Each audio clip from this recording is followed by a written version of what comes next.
tell you soon everything about this, but first, I want to ask you all here a couple of questions, if that's okay. How many of you here were driving an electric vehicle, an EV, in 2010? Not many hands up. Okay, so how many of you are driving an EV today? Well, we have a few early adopters here. How many of you are hesitant in buying an EV because you're worried about range anxiety and how and where to charge it? Definitely the majority here. So really the big question is not if we're transitioning to EVs, but rather how we scale this up fast enough and in a sustainable manner. And here's where we are. The transition to EVs brings tremendous societal benefits. We're talking about cleaner air, right? For all of us to breathe cleaner air. We're talking about the reduction of emissions, right? And we're talking about eliminating our dependency on oil and gas. And over the years, we've been quite successful in getting the early adopters to the market because on one side, there's been a lot of subsidies and incentives by government to make people buy electric vehicles. And on the other side, there have been auto companies, both old ones and new ones, that really have created cool and awesome EVs that people want to drive and own, right? Probably there's a couple of you here. So we have about 2% of the market that is electric today. But if we're going to stop climate change, we need about 22 times more electric vehicles by 2030. And the government has set a goal of having 50% of the new car sales by 2030 should be and must be electric, right?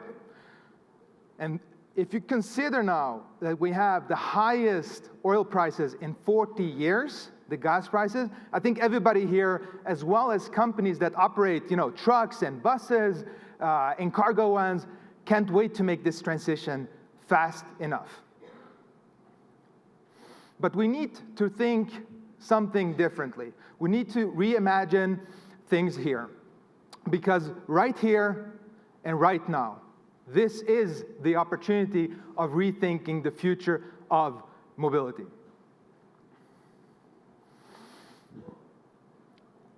The transition to EVs is simply not sufficient enough to scale fast enough and in a sustainable manner. And I'll give you 3 examples of why that is concerning the battery, concerning the grid, and concerning the plug-in chargers. So first of all, those of you who had clapped and who had an EV here, when you bought your EV, I think you probably were a little bit concerned of range, right? Because even if you're driving that distance 50 miles per day, you want it to drive long when you go out of town, right? You don't want it to run out. The solution, probably you bought a huge battery that weighs up to half a ton, which then represents half of the vehicle cost and weight. Think about that. So if that's works in the early phase, when we scale up? Should we have 1.5 billion cars around the globe have huge batteries? Or can we think if we can use the batteries more smarter and more efficient? So the second aspect is the grid. For those of you who have a car, probably you're charging the vehicle in your house, right? At your garage. Or if you're lucky enough living in an apartment and have a charger installed, you're charging it at the parking structure. Now again, in a small scale, this works well, but what if the whole city, the whole neighborhood, everybody plugs in 1, 2 EVs, right? And go to bed. How will the grid, which is not really designed to handle this, manage that kind of load? And lastly, the plug-in chargers. So we have about 6,000 fast chargers in this nation, and there's a goal of installing 500,000 chargers by 2030, right? So this is good, but what happens then? The idea is really to replace the refueling station, the gas station, with a charging station. It's not really the same because everybody that you refuel your car in a few minutes, but a charging station will require about 20 to 60 minutes to charge a vehicle. So what happened again when we all here go to our favorite destination during the weekend?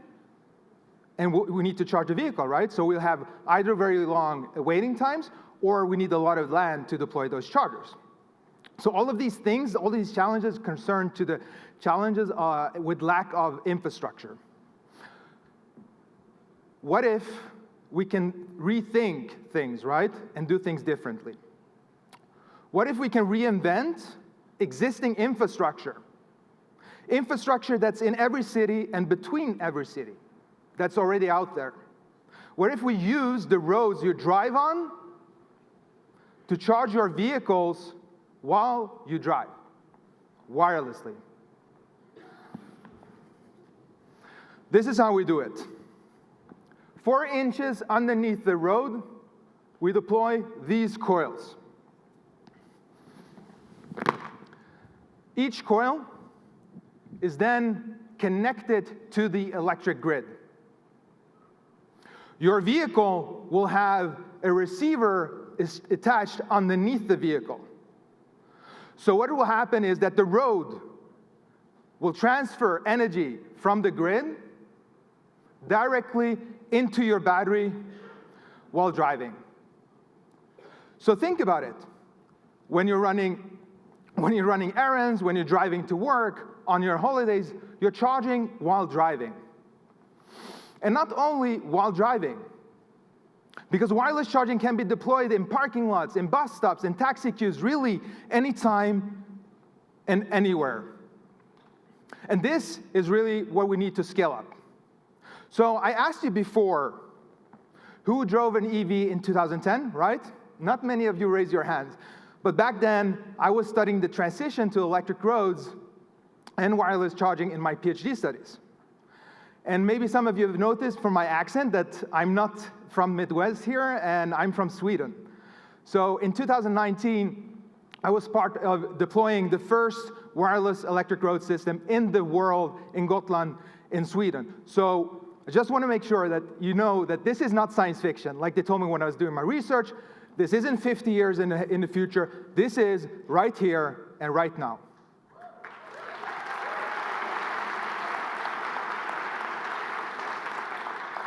Led by the state of Michigan, we're working together with a lot of partners now to bring this here to the US. The first electric road system here in the US that publicly will charge vehicles while they drive.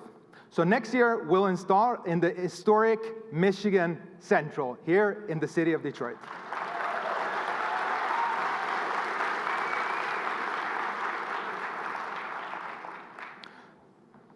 You might not know it, but Michigan was home of the first ever paved mile in the United States, and soon will also be home of the first wireless charging roadway here in the United States.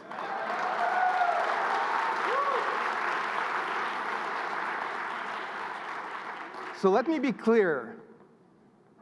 The future of sustainable transportation is definitely electric. And wireless charging can help a lot of the challenges that we need to overcome to reach widespread adoption of the majority here, right? And to do it in a scalable and a sustainable and a smart way. We need to do it now. We need to future-proof our infrastructure. And if there's one thing that I've learned throughout my journey here with working with this, is really that it's not about one single technology. It's not about the person. It's not about the company. This is about transformational collaboration.